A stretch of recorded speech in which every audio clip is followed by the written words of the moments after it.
Bonjour tout le monde, aujourd'hui je vous présente une petite recette de kimchi. Quand j'ai été au Japon, il y a de cela 2 ou 3 ans, j'ai découvert le kimchi. Le kimchi est un plat coréen. Il y a autant de variétés de kimchi que de poutine à Montréal ou de recettes de tourtière. Et j'ai une amie coréenne qui m'a depuis donné une recette que je fais. Alors certaines personnes vont me dire je ne fais pas mon kimchi du tout comme ça, et c'est bien correct parce que chaque famille en Corée a sa façon de faire son kimchi. Et quand j'ai été au Japon, quand nous mangions le midi, nous avions toujours un petit bol de kimchi. Et depuis que je suis revenue du Japon, j'ai intégré beaucoup de choses de ce voyage.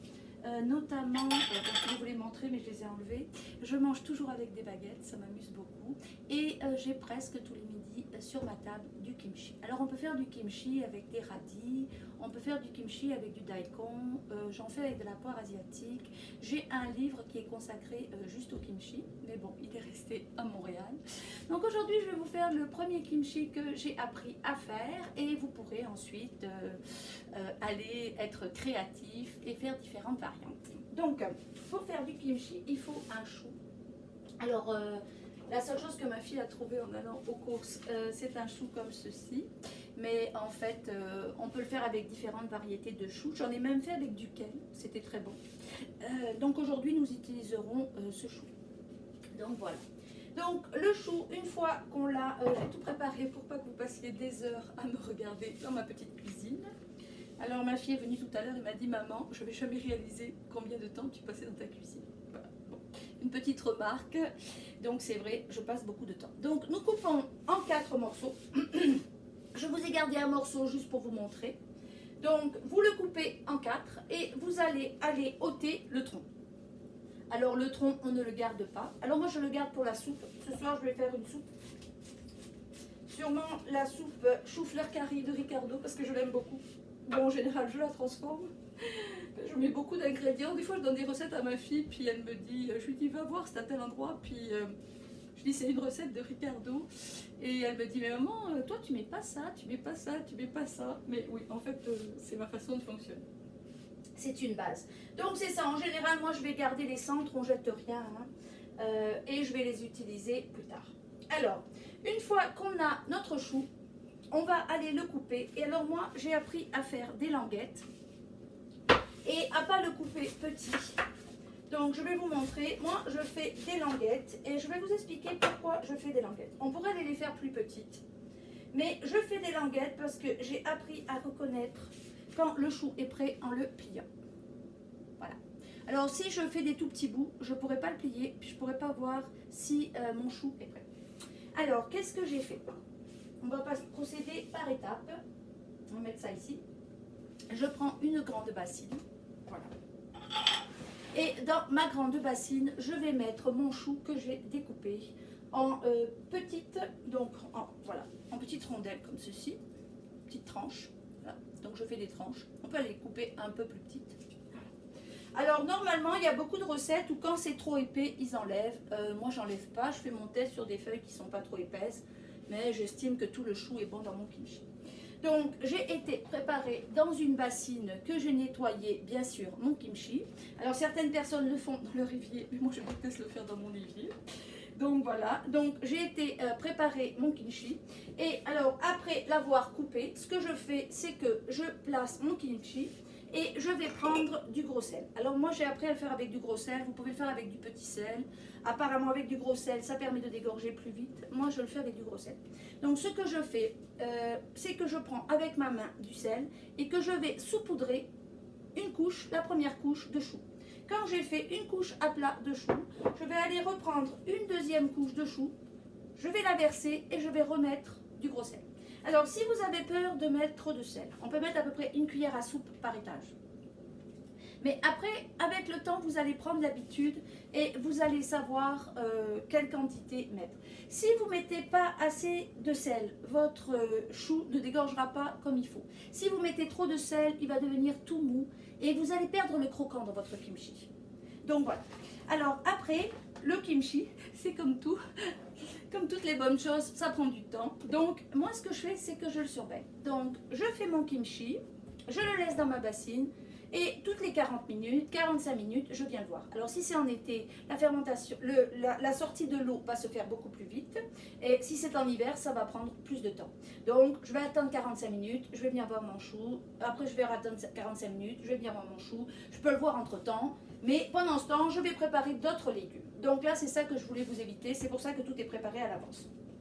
Alors, je vais vous montrer comment doit être le chou. Alors, on va prendre une feuille, voilà, et on va la plier. Vous voyez, elle plie très facilement. Et si je vais jusqu'au bout, elle casse. Voilà. Alors ça, on sait que là, le chou, il est prêt. Voilà, ça c'est le test. Alors, on n'ira pas faire le test sur une petite feuille comme ça. Hein, parce qu'on s'entend bien que sur une petite feuille comme ça, il n'y a rien du tout qui se passe. Vous voyez? Voilà. Voilà. Si j'avais dépassé mon temps pour mon kimchi,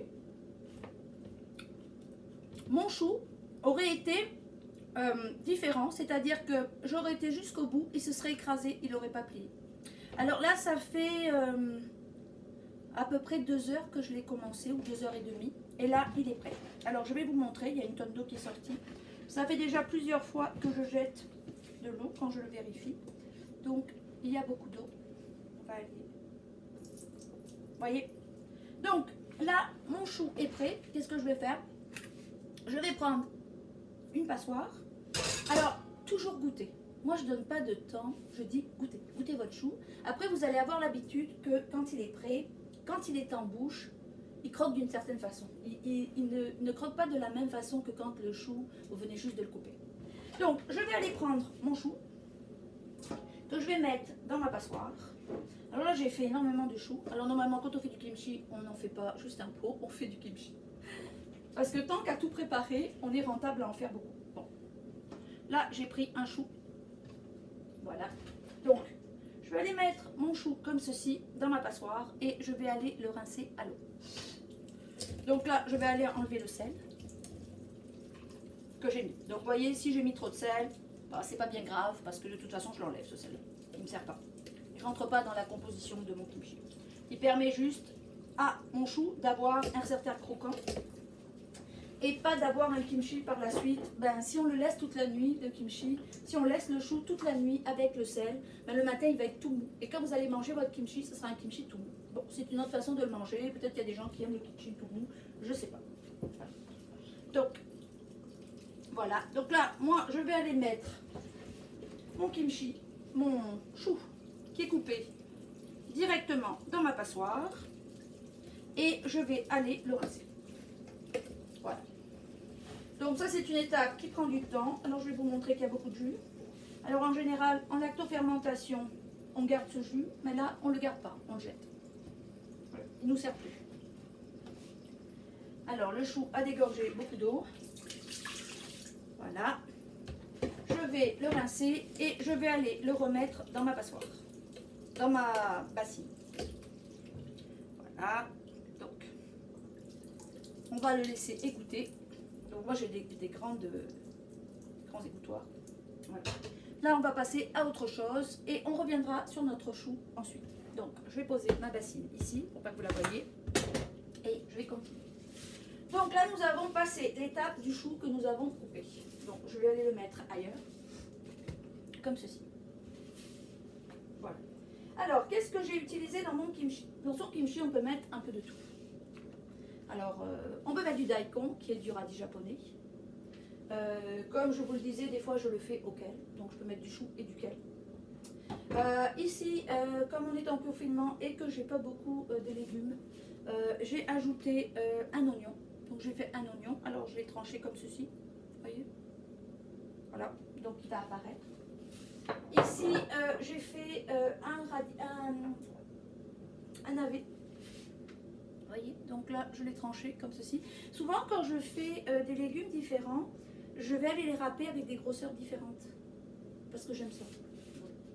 Mais on aurait pu très bien aller le faire en tranchette. Donc, je vous l'ai fait en tranchette juste pour que je vous montre. Donc, ça pourrait être une autre façon de le mettre à l'intérieur de votre kimchi. Moi, j'aime bien que le chou soit prédominant. Donc, lui, il est en gros morceaux. Et le reste, c'est juste des petites touches. Donc, il est en petits morceaux. Ici, j'ai mis 2 navets. Ici, j'ai mis un oignon. Ici, j'ai mis 2 carottes.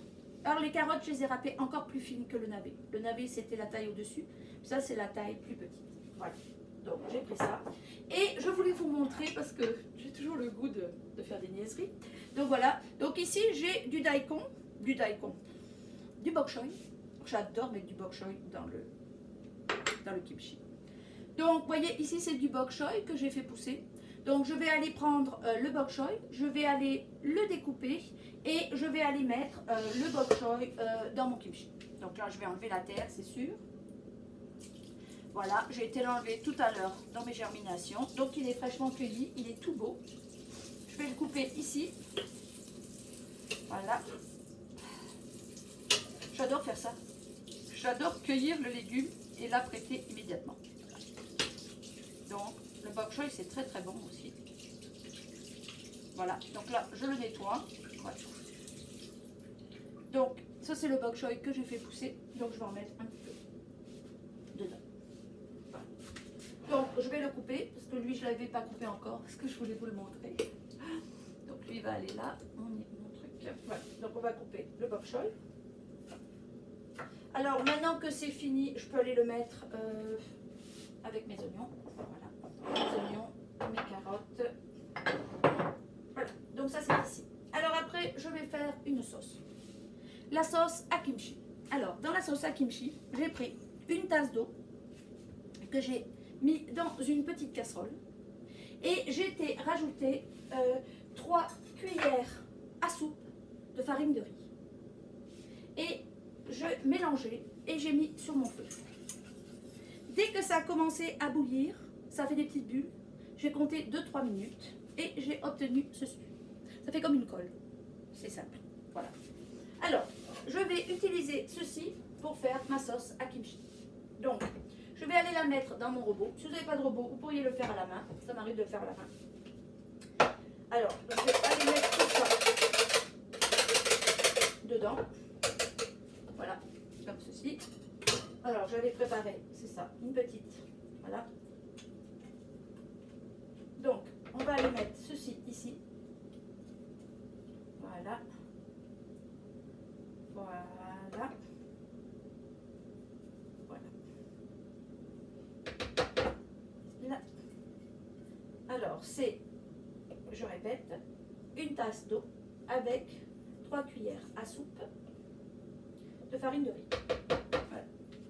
Qui a cuit 2-3 minutes à peu près. Je vous ai montré la texture. Sur ce, je vais ajouter du gingembre. Alors, le gingembre, je l'ai prédécoupé. Bon, j'ai ce petit outil que j'adore.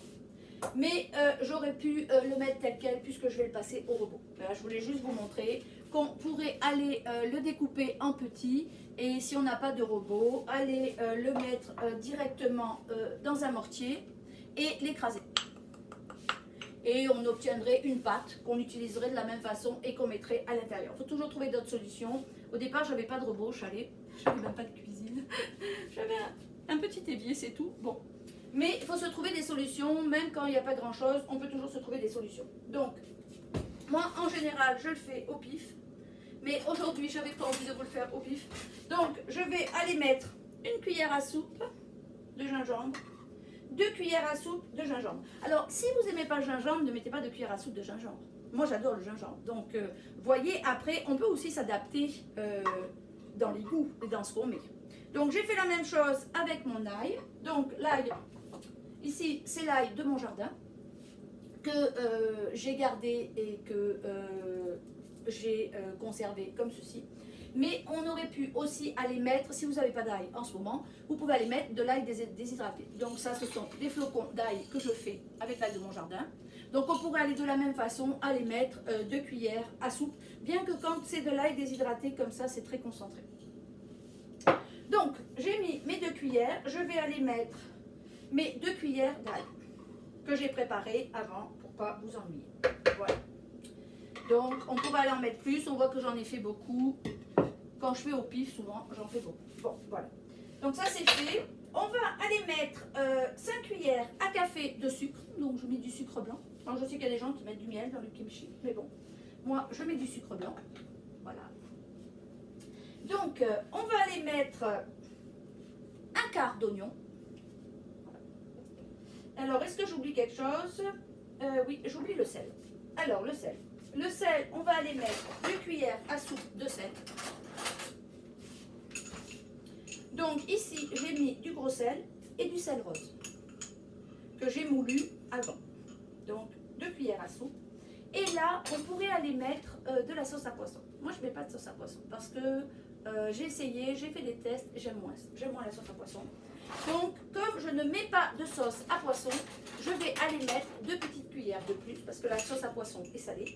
Donc là, je vais mettre 2 petites cuillères à café de sel. Alors, les gens vont me dire que déjà c'est trop salé. Non, je vais vous assurer que c'est pas trop salé parce que je le fais tout le temps comme ça. Voilà, donc là, on a mis tout ça. On va aller mettre, bien sûr, le piment coréen, qui est le gochugaru. Alors, où trouve-t-on le piment coréen? Alors, moi, ceux qui connaissent, ils vont reconnaître les boîtes et leur emballage de épices de cru. Donc, c'est là que je le prends. Quand je vais au marché Jean Talon, j'achète les épices. Je suis toujours contente. Donc, voilà. On voit qu'il est en flocon. C'est pas une poudre. Alors faites attention si vous en mettez beaucoup parce que ça brûle les mains quand on en met beaucoup. Parce que normalement dans la recette ils mettent un quart de tasse. Alors moi je ne peux pas mettre un quart de tasse, ça ne marche pas pour moi. Moi je mets une petite cuillère.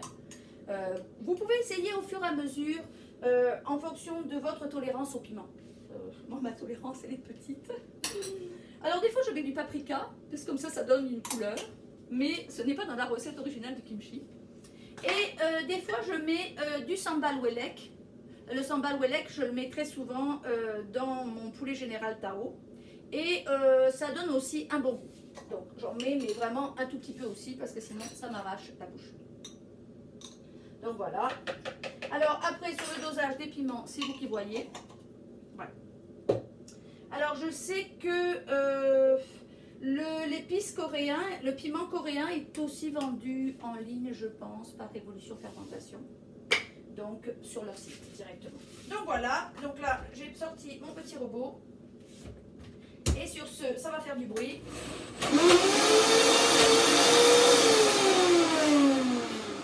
Alors, par fainéantise, j'ai pas pris le bon robot. Ben, c'est pas par fainéantise en fait, c'est parce que le grand robot, il est plus profond. Ça, c'est le robot à farine. Donc, il va avoir plus de mal à me faire le mélange.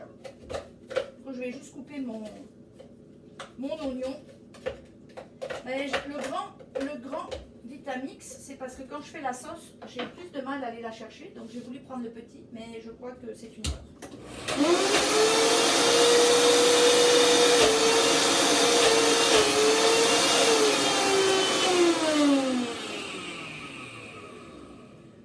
C'est ce qu'on appelle une erreur de direct. Alors, je vais voir ce que je peux faire.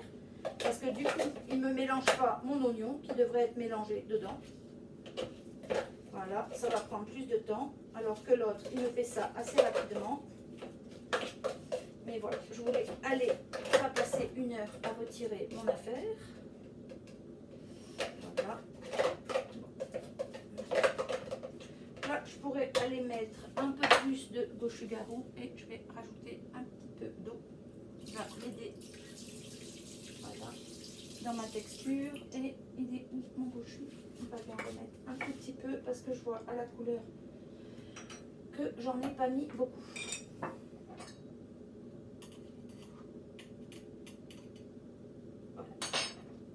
Repartir ça. Je vais rajouter juste un peu d'eau pour voir si ça m'aide.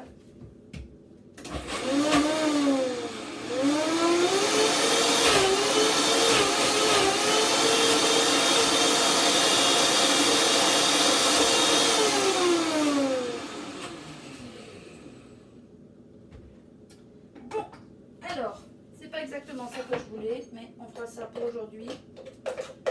Ça va quand même marcher. Alors, normalement, vous faites une belle pâte. Heureusement que j'avais coupé mon ail. Voilà. Alors là, mon ail, il n'est pas complètement passé. Mais c'est pas grave. Tiens, ça a sauté, excusez-moi. Donc, vous avez compris le principe. Normalement, vous avez une pâte qui fasse vraiment une grosse pâte. Donc là, vous allez reprendre votre bassine. vous allez verser, je vais mettre celle-là, vous allez verser votre chou. Voilà. Je vais voir si je rajoute un peu d'eau, si ça améliore ma pâte. Je vais avoir trop de jus, mais c'est pas grave, je le laisserai dehors. Il faut s'adapter. J'aurais pu mettre du petit lait.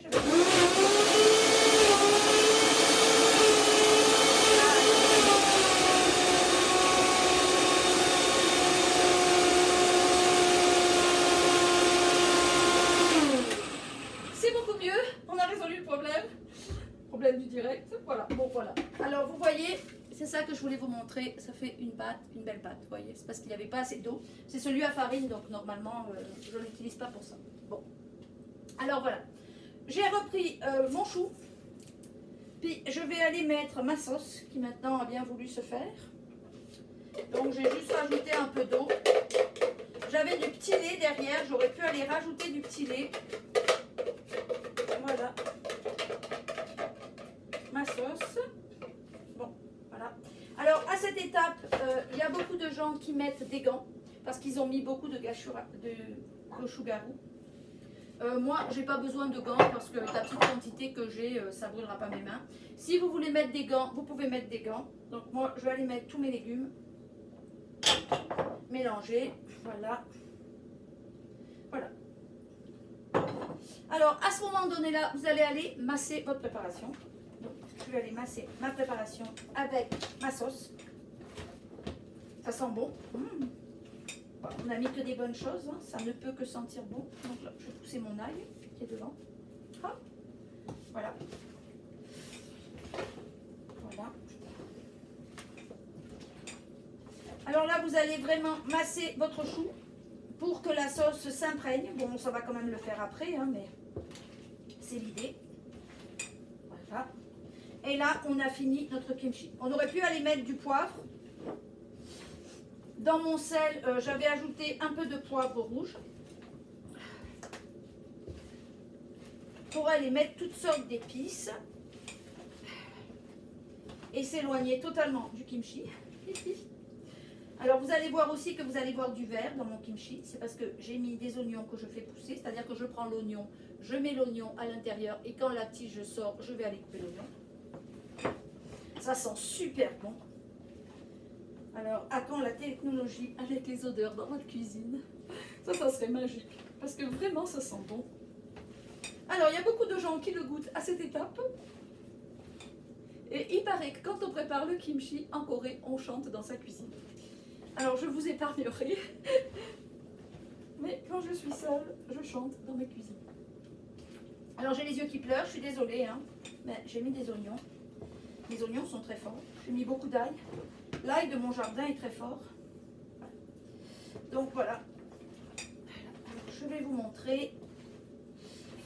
Alors là, ça a beaucoup de jus. Donc là, on pourrait aller récupérer tout ce qui reste. Et pendant 1 heure, aller gratter. Ça, c'est ma spécialité. Mais je vais vous épargner ma spécialité de niaiserie. Voilà. Donc, après, on prend un pot.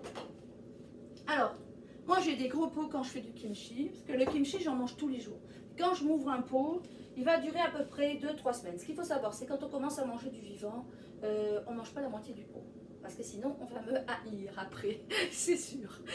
Donc voilà, on commence par en manger une petite quantité, une petite cuillère au départ, tous les jours. Et puis progressivement, on va pouvoir en manger beaucoup plus. Moi, j'en mange tous les midis. Donc j'adore le kimchi. Voilà.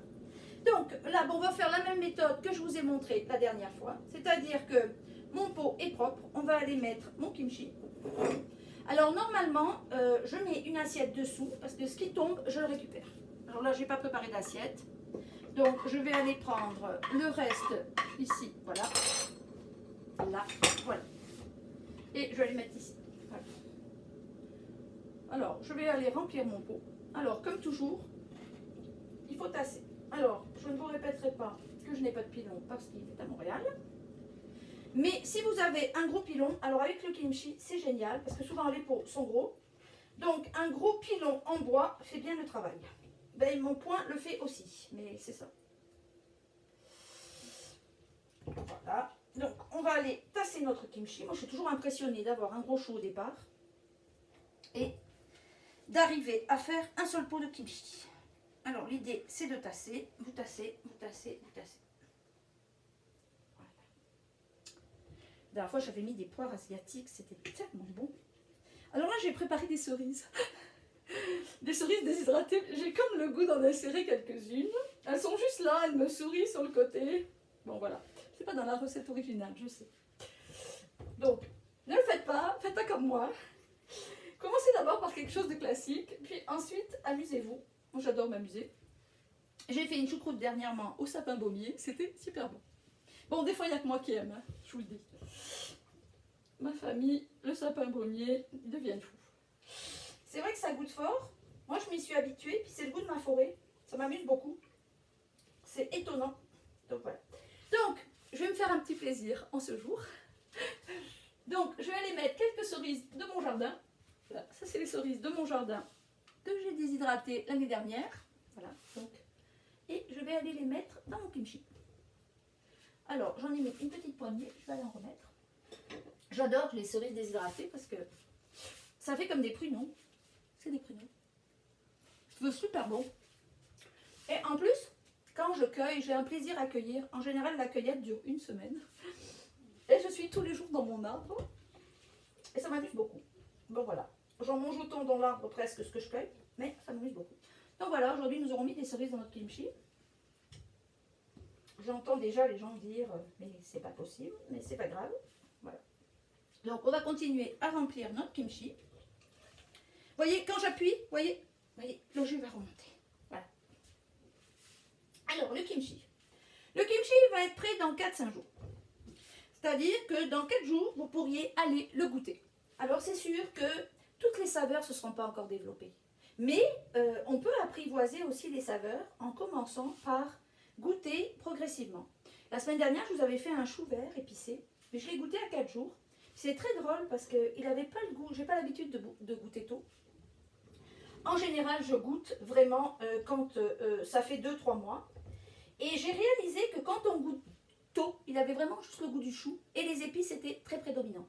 Alors que quand le temps passe, le niveau d'acidité se modifie et le goût se modifie.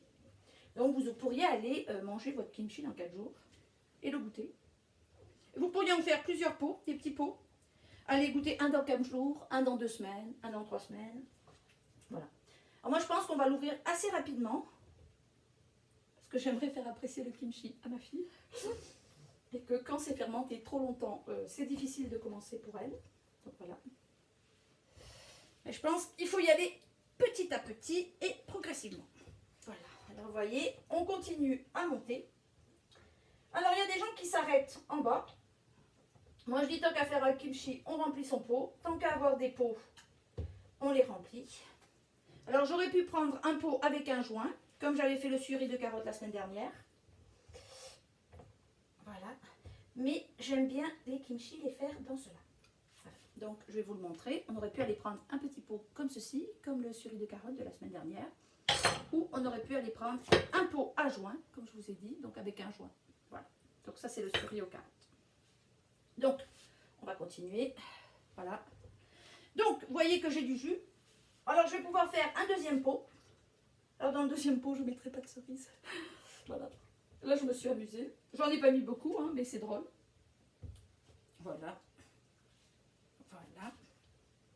On voit mes petits bouts verts qui sont mon bok choy en micro-pouces. On aurait pu aller mettre toutes sortes de micro-pouces. J'avais du daikon. J'aurais pu aller mettre du daikon.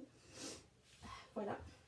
Alors, une autre chose que je voulais vous dire et que je vous ai déjà dit dans les vidéos précédentes, c'est que alors déjà, moi j'arrive presque en haut, vous voyez, parce que je vais aller mettre un poids. Alors mon poids, il est là. Voilà. Alors moi j'ai des poids en verre. C'est des poids en verre que j'ai achetés qui sont faits au Canada. Mais on peut aussi aller mettre des bougeoirs, n'importe quoi que vous ayez en verre qui soit lourd et qui passe par votre encolure. Et quand je coupe le chou au départ, je garde toujours les feuilles du dessus pour me faire une petite couverture à mes légumes. Voilà. Donc, ici, j'ai mis ceci. Voilà. Je vais aller le mettre sur le dessus. Alors, je vais vous le montrer parce que c'est intéressant. Voyez. Voilà. Donc, j'ai protégé tout mon chou dessous. Je vais aller mettre mon pois. Voilà. Voilà. Et là, je fais monter mon jus par-dessus. Alors, on voit que mon jus est monté par-dessus. Là, je vais vous montrer, mon jus est par-dessus. Vous voyez? Ça coule, c'est pas grave, c'est mon évier. Et je vais aller mettre mon bouchon. Alors, moi, j'ai ce type de bouchon que j'aime beaucoup. Voilà. Et je vais aller le fermer. Alors, ici, je ne l'ai pas préparé, mais j'ai une petite pompe qui se met dessus. Et je vais pomper 2 coups et ça va enlever l'air. Puis là, ben, j'ai fini. Alors, c'est ça que j'aime avec ces bouchons, c'est que j'ai pas à d'éviter matin et soir, j'ai pas à m'en occuper, j'ai pas à y penser, je peux passer à autre chose. Mon kimchi, il est fini. Il va rester 4 à 5 jours à température ambiante. Et alors, je pourrais le manger. Et si je ne veux pas le manger tout de suite, ben, je vais le descendre dans mon sous-sol et il va attendre le temps nécessaire. En général, pour les kimchi, j'ai lu à plusieurs endroits que c'était un minimum de 3 mois pour que toutes les saveurs se mélangent et qu'on ait un optimal. Mais après, chacun son choix, vous le mangez quand vous voulez. Il y a des gens qui me demandent, Claudia, combien de temps ça se garde? Ça se garde très longtemps. J'ai des kimchi de l'année dernière que j'ai fait en été et que j'ai toujours en bas dans mon sous-sol. Mon sous-sol a une température en hiver de 12-13. On dit que la température doit être 15-16 pour tout ce qui est lacto-fermenté. Si la température est trop chaude, vous risquez d'avoir une moins bonne évolution de vos kimchi. Voilà, je vous dis bon kimchi, j'espère que vous en ferez, j'espère que vous m'enverrez des photos et que vous découvrirez ce mets qui est délicieux et que j'apprécie beaucoup. Et sur ce, je vous souhaite une bonne fin de journée. Au revoir.